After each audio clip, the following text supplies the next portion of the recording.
Shalom. First and foremost, I want to give all praises, honor, and glory to Yahweh, Bahasham Yahweh Shai, Bahasham, Rachak Kodash. Double honors to the elders and the apostles of Great Millstone, and peace and blessings to the elect. And today we're going to go into the book of Jeremiah, the 22nd chapter, warning of Jerusalem's fall. So this is Jeremiah chapter 22, verse 1. Thus saith the Lord Yahweh, go down to the house of the king of Judah, and speak there this word, and say, hear ye the word of the Lord Yahweh, O King of Judah, that sitteth upon the throne of David, thou and thy servants and thy people that enter in by these gates. And so basically at the palace, right, or the royal entrance of where the nobility, in this case the king of Judah, would dwell. Now, I believe at this time, if I'm not mistaken, it might have been it doesn't give too much detail as to who it was, but I think at this time Josiah was already dead. So from the way Jeremiah prophesies, it sounds like it might have been his son Shalom, who was ruler at the time, or maybe it might have been Josiah. But in any case, the Lord tells him to go to the dwelling of the king of Judah and to prophesy these words. Verse 3, thus saith the Lord Yahweh, execute ye judgment and righteousness, and deliver the spoiled out of the hand of the oppressor, and do no wrong, do no violence to the stranger, the fatherless, nor the widow, neither shed innocent blood in this place. So basically, being that you are the current ruler, right, rather than allowing this iniquitous ways of the people to go on, as it says, execute judgment and righteousness, right, and deliver the spoiled or the oppressed out of the hand of the oppressor. And usually the oppressed would be those that were either poor or widows or fatherless, basically that didn't have any support system or anything like that, or that were just being subject or made prey to those that were richer or in higher positions of authority. As it says, and do no wrong and do no violence to the stranger, which is a foreigner that may come into your land, the fatherless nor the widow, neither shed innocent blood in this place. For if ye do this indeed, then shall there enter in by the gates of this house kings sitting upon the throne of David, riding in chariots and on horses, he and his servants and his people. Now, you may say, well, I mean, wasn't that already happening? So why is it saying that if you do good, then that's what's going to happen? But what it means is that if you follow the instructions of the Lord, you will continue, right? There will be a continuity of government, so to speak, where the Lord would preserve and allow there to always be one that would sit on the throne of David, right? That would be able to continue to enter in by these gates, and rule over the people. But if ye will not hear these words, I swear by myself, saith the Lord Yahweh, that this house shall become a desolation. So both the house of the king of Judah, right, the palace, and Jerusalem in itself, okay, shall become a desolation, quite literally. For thus saith the Lord Yahweh unto the king's house of Judah, thou art Gilead unto me, and the head of Lebanon. And what that means is, Gilead was likened unto like a fruitful region, right? That's why it mentions it being the head of Lebanon. Yet surely I will make thee a wilderness. So the Lord is saying, you're like you're right now, you have people in the land, right? You're likened unto a fruitful pasture or field. But if you disobey me, I'm going to make you a wilderness, right? I'm going to make you desolate, as it says, and cities which are not inhabited. And I will prepare destroyers against thee, everyone with his weapons. And these would be the armies of whatever nation the Lord would raise up. What in this case in particular would be the Neo-Babylonian Empire. Everyone with his weapons, and they shall cut down thy choice cedars and cast them into the fire. And this is like by the Lord likening the inhabitants to like trees.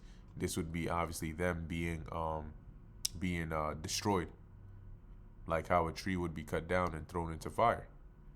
And many nations shall pass by this city, and they shall say every man to his neighbor, wherefore hath the Lord Yahweh done thus unto this great city? So why did the Lord do this? Wasn't this like at one point the top city, in the area? You had, commerce and basically all these things that were going on. What happened? Why did the Lord do this? Then they shall answer, because they have forsaken the covenant of the Lord Yahweh their God. Yeah, didn't you hear? These are the people, they disobeyed their God, and now look at what happened to them. So where are they now? Yeah, I mean, a few of them are left, but I think, basically most of them died, and they were taken as slaves. Sheesh, wouldn't want to be them. Just like just a little picture, of people talk, because that's how people talk, right? It says here, and worshipped other gods and served them. So this was why the Lord did that to them. And similarly, right, in the kingdom, when questions are asked about this place, what happened to Babylon the Great? Like, how did this place become like this? Like, yeah, was it always a burning, region or a desert? And then it was going to be explained to them, no, but because of such and such and such and such, the Lord did this. Verse 10, weep ye not for the dead, neither bemoan him, but weep sore for him that goeth away, meaning him that is taken away captive. And this is generally speaking, but also being directed at Shalom, which was, I believe his throne name was Jehoahaz. For he shall return no more, nor see his native country. For thus saith the Lord Yahweh touching Shalom, the son of Josiah, king of Judah. So maybe it was Josiah who was reigning at this time. But anyway, Shalom was, his name was later changed to Jehoahaz, right? And he was the one that, let's look him up here. Jehoahaz. When Pharaoh Necho came through the land after Josiah was slain, the people set up Shalom to reign upon the throne, right? To sit upon the throne and to reign. However, on Pharaoh Necho's return back to Egypt, he ended up dethroning Jehoahaz and taking him as a slave or a captive into Egypt. And obviously he never returned after that, right? And then Necho set up, I believe it was Jehoiakim on the throne instead.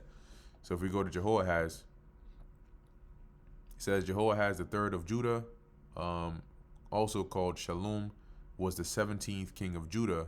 He reigned for 3 months in 609 BC, and the fourth son of King Josiah, whom he succeeded.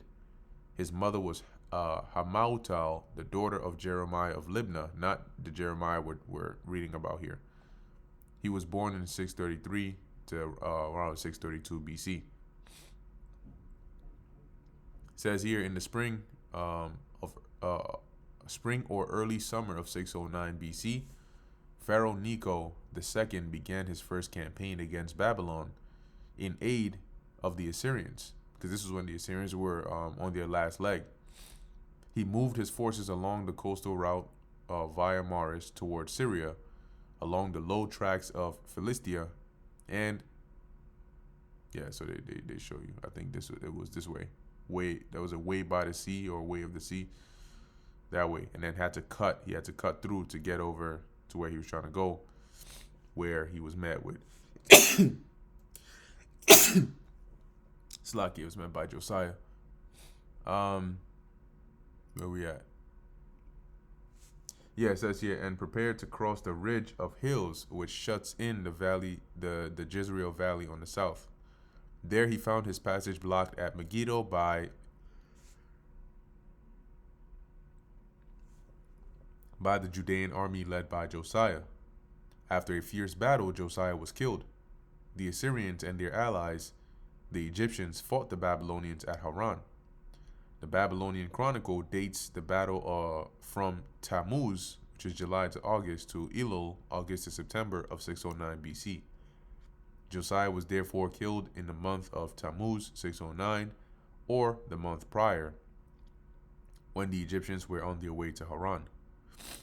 Chronological considerations related to his successor limit the month in which Josiah was killed and Jehoahaz took the throne to Tammuz, which is like they said, during July and August.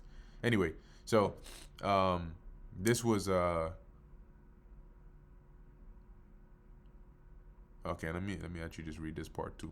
It says, although he was 2 years younger than his brother Eliakim, he was elected to succeed his father on the throne at the age of 23.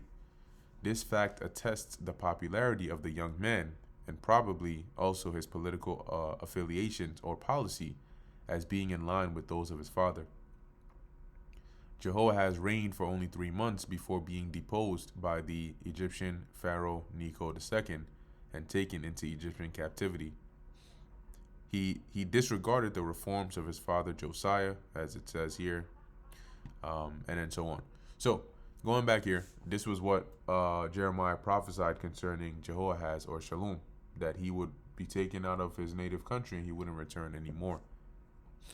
As it says here, for thus saith the Lord touching Shallum, the son of Josiah, king of Judah, which reigned instead of Josiah his father, which went forth out of his place, he shall not return thither any more. So he was taken to Egypt, and that's where he stayed and died. But he shall die in the place whither they have led him captive, and shall see this land no more. And we just read about that. Woe unto him that buildeth his house. So after him was Jehoiakim, or Eliakim, which succeeded him. And he was a wicked king too. All right. It says here, but woe unto him that buildeth his house by unrighteousness. And these were things, I mean, once again, general things not to do, but they were also pertinent to Jehoiakim because he did these things. Woe unto him that buildeth his house by unrighteousness, and his chamber by wrong. And it's going to explain what it means by that, right? That he useth his neighbor's service without wages, and giveth him not for his work. See? So basically, through like unlawful means, oppressive means, the rulers will be benefiting off of the people. That saith, I will build me a wide house and large chambers, and cutteth him out windows, and it is sealed with cedar and painted with vermilion. So while people are struggling and they're putting in labor, he isn't enjoying the best of the best at the expense. That's the problem, at the expense of his people. Verse 15, shalt thou reign because thou closest thyself in cedar? Did not thy father eat and drink and do judgment and justice, and then it was well with him? So do you think because you're building fancy houses and living lavish, that's what's going to allow your reign to prosper? If you look at what your father did, was it not through the judgment and justice that he executed that allowed him to reign and to have a good and successful dominion? He judged the cause of the poor and needy. Then it was well with him. Was not this to know me? So basically, isn't this what it means to know me, right? By following my instructions and judging the poor and the needy and exacting justice, saith the Lord. But thine eyes and thine heart are not but for thy covetousness. So you don't see anything but your your greed and your covetousness, and for to shed innocent blood, and for oppression and for violence to do it. So this is what you're after. Therefore, thus saith the Lord Yahweh concerning Jehoiakim, the son of Josiah, king of Judah, they shall not lament for him, saying, Ah, my brother, or ah, my sister, or ah, sister. They shall not lament for him, saying, Ah, Lord, or ah, his glory. Meaning he's going to die, but his death will not bring about the lamentation similar to how the lamentation that was had at the death of Josiah. He shall be buried with the burial of an ass. drawn and cast forth beyond the gates of Jerusalem. Now, I believe he might have died during one of the campaigns or one of the sieges where the Babylonians came against Jerusalem, but it wasn't at that point that they completely destroyed it. So let's see if we can find his death.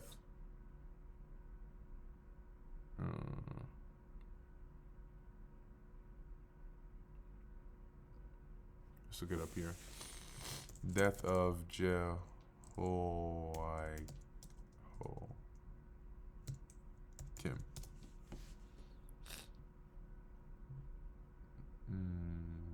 Let's see. Do we just click this here? Okay.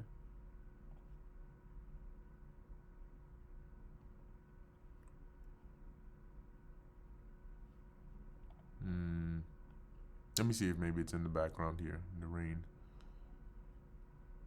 3 years until... Yeah, okay, here we go. It says Jehoiakim continued for 3 years as a vassal to the Babylonians until the failure of an invasion of Egypt in 601 BC undermined their control of the area. Jehoiakim switched allegiance back to the Egyptians. In late 598, the Babylonian king Nebuchadnezzar II invaded Judah and laid siege to Jerusalem, which lasted 3 months. Jehoiakim died before the siege ended.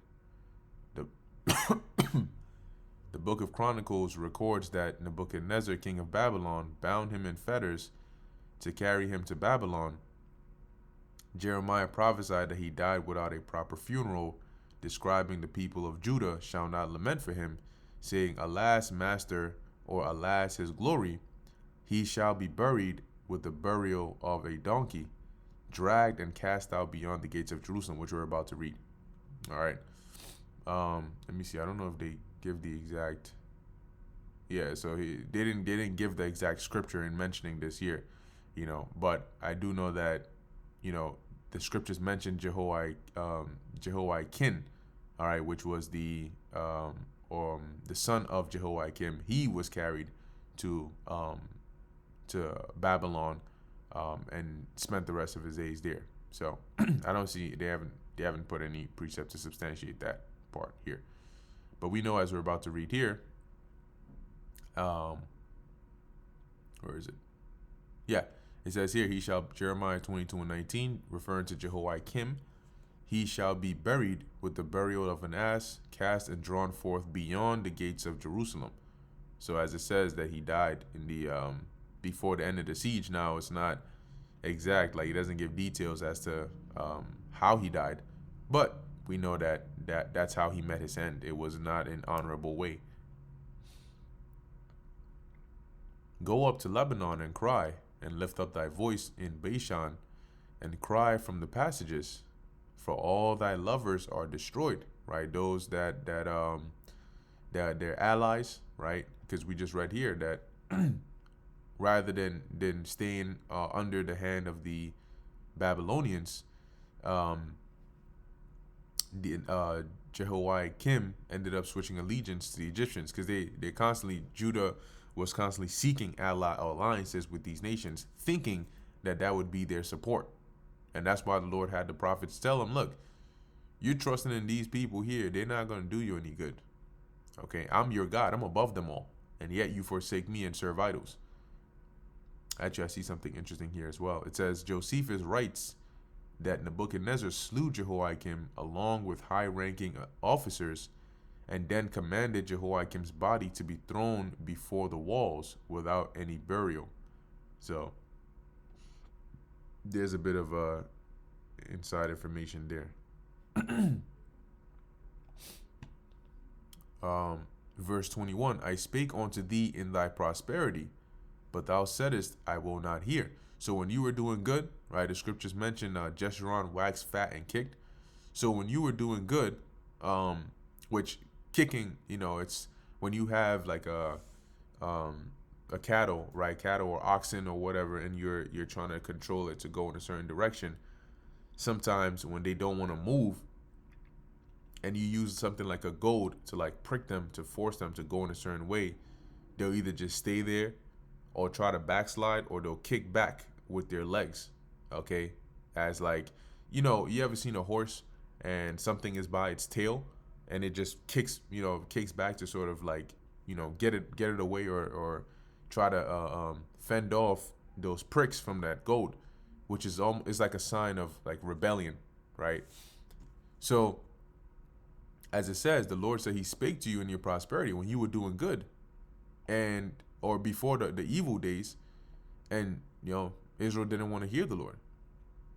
As he says, this have been thy manner from thy youth. So you've been like this from the very beginning, from when you were first formed as a nation, that thou obeyest not my voice. Hard-headed, hard of hearing, stiff-necked from the very beginning. The wind shall eat up all thy pastors, and thy lovers shall go into captivity. And these represent the places they sought support, right? Be it other nations or even other gods, but mainly these other nations, the neighboring nations that they try to seek support from, because they also were eventually made subject to the same empire that had dominion over Judah at that time. So the Lord is saying they're not going to be of any help to you. Surely then shalt thou be ashamed and confounded for all thy wickedness. See, at that point, you're going to realize how dumb you look, for all the wickedness you've been doing, seeing that you thought you could have the support of these other nations, and now they're basically not there to, to help you. All right. Verse 23, O inhabitant of Lebanon, that makest thy nest in the cedars, how gracious shalt thou be when the pangs come upon thee, the pain as of a woman in travail. So those that are dwelling in Lebanon, right, which once again is like, has the it's known for having the crops and the cedars and the being a rich place.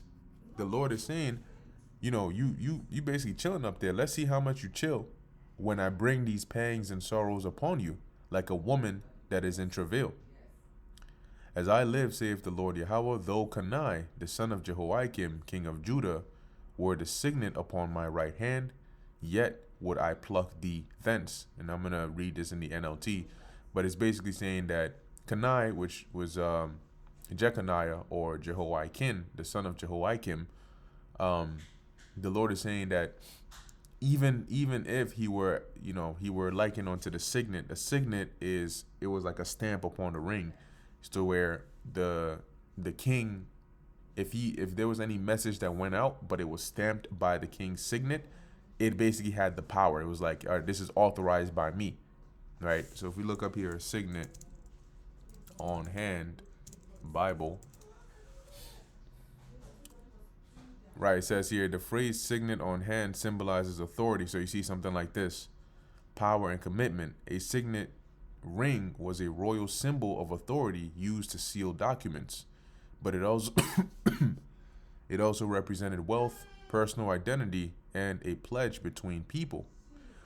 In a key prophecy, it goes on more. So if you had this signet, it's basically like having power, right, to authorize things on behalf of the king. So when we read this in the NLT, it says, as surely as I live, saith the Lord, I will abandon you, Jehoiakim, son of Jehoiakim, king of Judah, even if you were the signet ring on my right hand, I will pull you off, right? Because when you look into the history, it's not like they were following righteousness right after the Lord as King David did.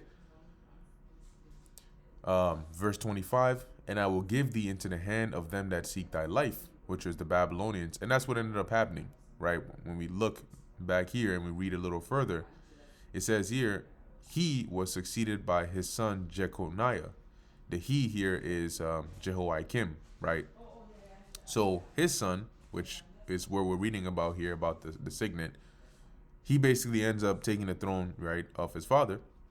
But as it says here, also known as Jehoiakim, after 3 months, Nebuchadnezzar deposed Jeconiah fearing that he would avenge his father's death by revolting, according to Josephus, and installed Zedekiah. Zedekiah was like a puppet ruler, which was Jehoiakim's younger brother, which in this case would be the uncle of Jeconiah. So Nebuchadnezzar set him up in power as king in his place. Jeconiah, his household, and much of Judah's population were exiled to Babylon. Now, if we look at Jeconiah over here, let's see what we can find about him.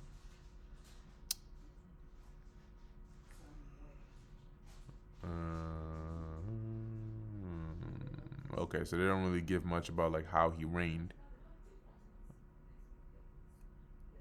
Yeah, but I don't think that it was one of because the Lord wouldn't say that about him had it been like a righteous reign similar to that of the righteous kings of Judah. So the Lord said he will give him into the hand of those that seek his life, i.e. the Babylonians, which we just read about here, and into the hand of them whose face thou fearest, even into the hand of Nebuchadnezzar, king of Babylon, and into the hand of the Chaldeans. And I will cast thee out, and thy mother that bare thee, into another country. And what happened? They were taken captive, as we read, into exile, right? Him and his household. Okay? So they were sent captive into Babylon, which was that other country, where ye were not born, because they weren't born there, and there shall ye die. So when you read about the history of Jeconiah, he was in prison, but I think it was Amel Marduk, which was one of the successors, like descendants going down the line of Nebuchadnezzar, that ended up having mercy and removing Jeconiah from prison and basically taking care of him. And then eventually Jeconiah died. But the Lord had that happen because it was through his line, right? Because that was still the line of David that would be preserved, that eventually Yahushua would come through. Okay, so his lineage had to be preserved. But he ended up dying in Babylon. But to the land whereunto thou desire to return, being Jerusalem, thither shall they not return. So you're not gonna come back to this land. You're gonna die in Babylon.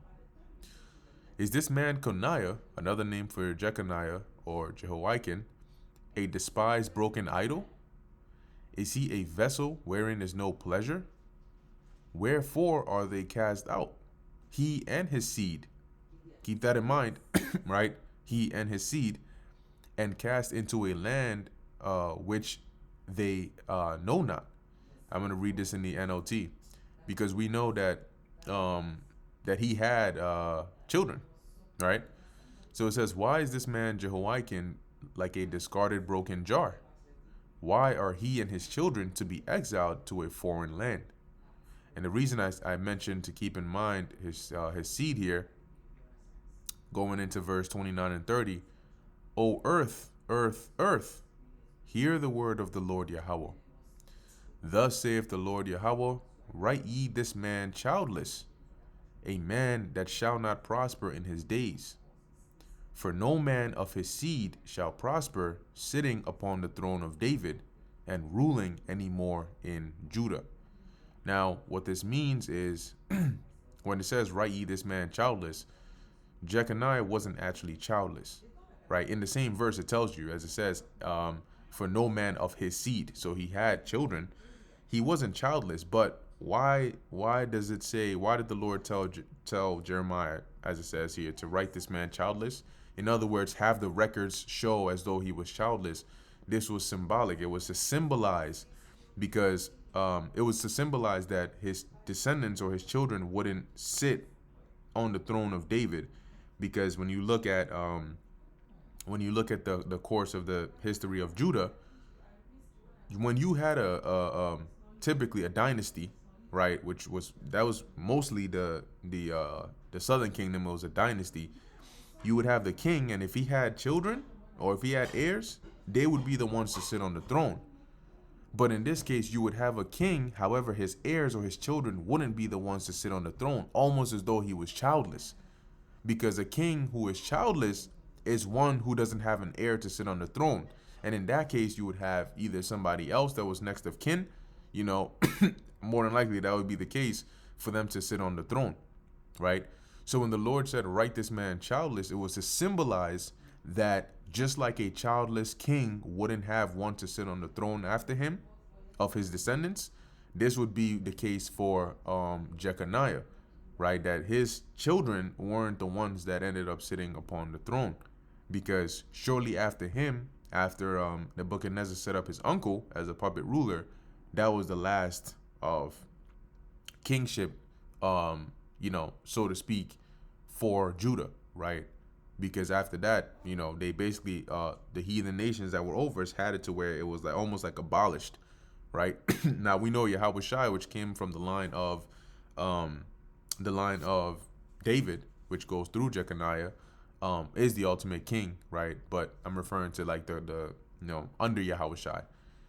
So as it says, a man that shall not prosper in his days, right? Because he ended up getting taken captive to Babylon, and he didn't reign long on the throne as a notable ruler. For no man of his seed shall prosper. So his children were not sitting on his throne, right? As it says, shall not prosper sitting upon the throne of David and ruling any more in Judah. Okay, so I wanted to put a bit of emphasis on that so you don't get confused as to why it's saying write this man childless even though he had children. Okay, but there was a reason why the Lord said that, in symbolizing the abolishment for a period of time of the kingship of Judah. Okay, so with that brings us to the end of the book of Jeremiah, the 22nd chapter. Lord willing, this is edifying to the elect. In closing, I want to give all praises, honor, and glory to Yahweh, Bahasham, Yahweh Shai, Bahasham, Racha Kodash.